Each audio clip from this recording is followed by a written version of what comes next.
Баршаңызға қайырлы күн. Егер сіздер таңғы асқа ерекше тәтті жегіңіз келсе, онда мен осы панкейктен рецептін сіздерге ұсынамын.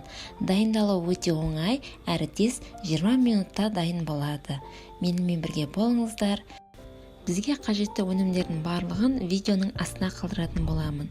Бірінші, сүтімізге қантымызды, ерітілген сары майымызды және бір жұмыртқамызды қосып, жақсылап араластырып алатын боламыз.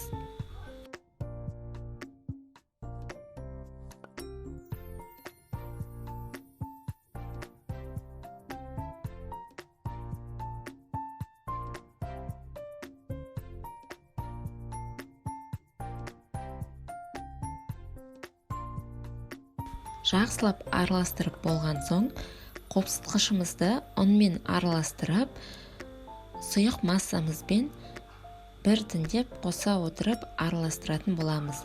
Бізде бір текті қатты қою емес, қатты сұйық емес масса шығуы керек.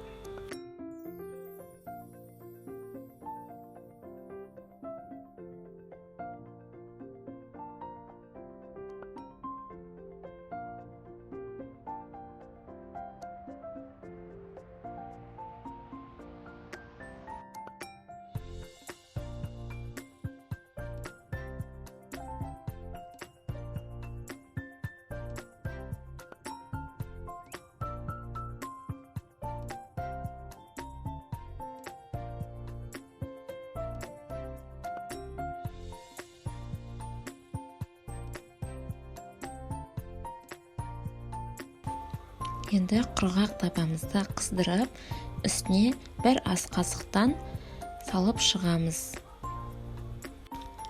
Арасын қатты жақын қылмаңыздар, бір-біріне алшақ қылыңыздар, себебі бір-біріне жабысып қалуы мүмкін.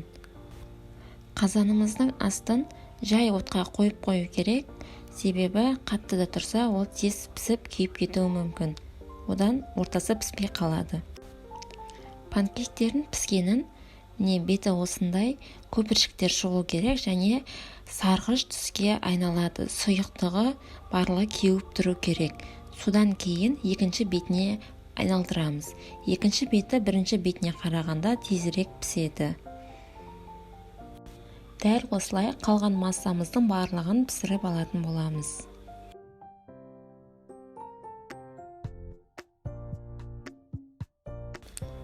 Мінекей біздің панкейктеріміз пісті, өте оңай әрі тез дайындалады.